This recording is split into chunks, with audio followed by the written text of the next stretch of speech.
All right, Mr. Connolly, we're gonna go ahead and carefully get out of bed now. What I'm gonna do is go ahead and get these sheets here.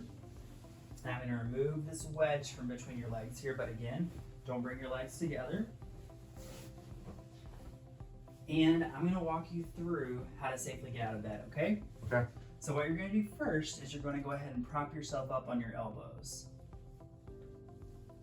There you go, good.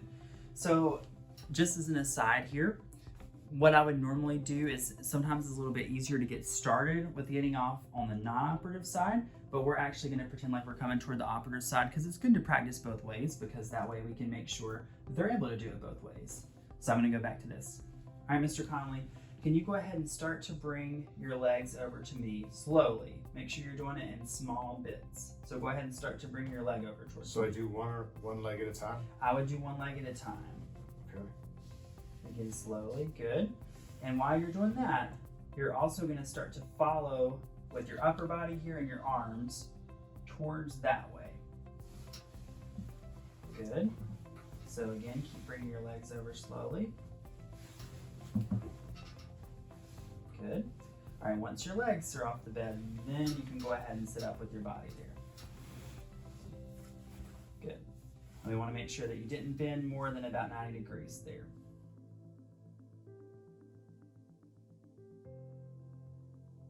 All right, so we're back, and what we're going to do now is demonstrate a safe transfer for a patient who's had a posterior hip replacement. So what we want to make sure that we're doing, a couple things with this. One, we want to make sure that we're not breaking our hip flexion precautions of no flexion greater than 90 degrees. So I know that sometimes we tend to instruct patients to rock to gain momentum for the transfer, but we don't want to do that with a posterior hip replacement because they're definitely going to be breaking that precaution there. So that's one thing we want to instruct them on. So just so we illustrate that, right? Because this is 90 degrees, right? Actually, Okay. it's a little... My leg is lower at this point in time. If my leg was up here, it'd be a perfect 90. Yes, you can see as long as the knee stays below the hip, essentially, you're less than 90 degrees. If that knee comes above the hip... So if I don't want to be up here, because what's it going to do?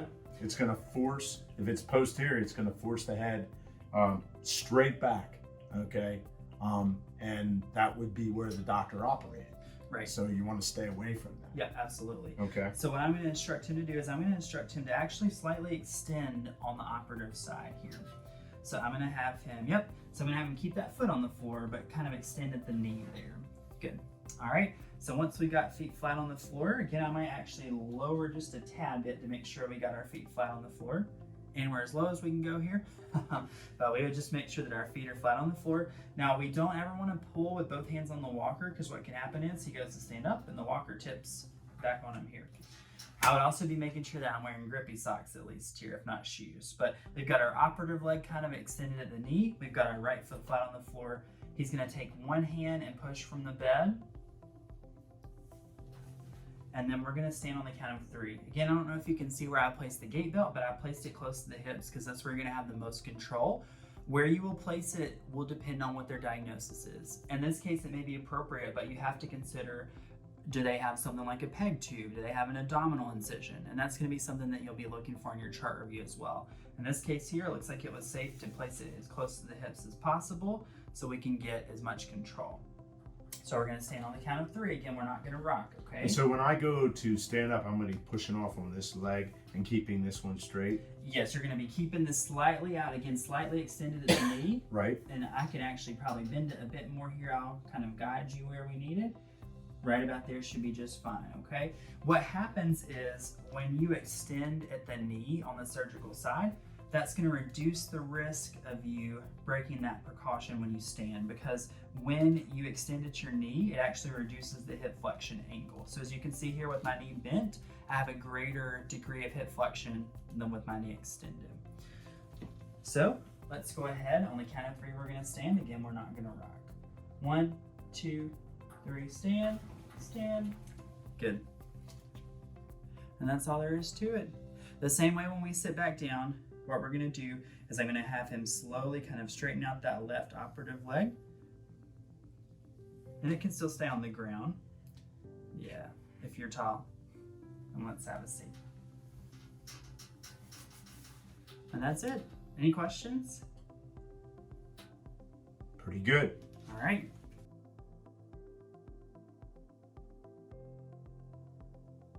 So let's just debrief about this one and just make sure, because there was some different things that you could be doing or may not be doing, right? Based on weight bearing status? Sure. So if the patient that we just worked with was weight bearing is tolerated, that would be an example because he was placing his affected leg on the ground. So I would do what Big Little J had said. I'd be doing this, and I'd come in just a little bit, and when I'm coming up, okay, in this case, again, I'm just using this as a support because I'm pushing off here, and then when I get here, I can bear weight down on it, right? Right. So that would be weight bearing.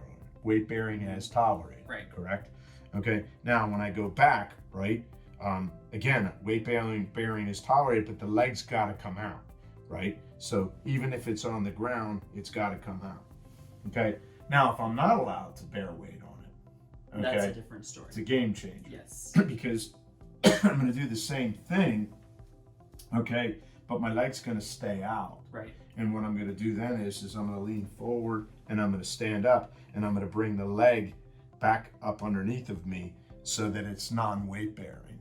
Right. Correct? Mm-hmm. Okay, and then when I go to sit down, okay, I'm gonna kick it. I'm not gonna have it on the ground, okay? I'm gonna kick it and I'm gonna come back, okay? And I'm gonna lower myself to the bed, keeping the leg out, and then, bringing it from there and putting it underneath of me.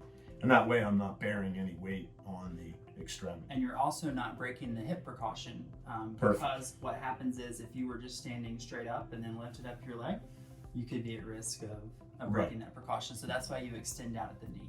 And what's really nice about that is when you're like, you've asked your patient if they have any grab bars at home or if they have any bars over top of the toilet, where you can position yourself high enough to be able to do that, because you need that coming off a toilet. Otherwise, you're going to break the hip precautions. Exactly, yes. Right? And I think we have another YouTube video where we kind of talk about some of the interventions you would do with the hip. So I'll link that in the comments of this. So go ahead and look in there and watch that one too.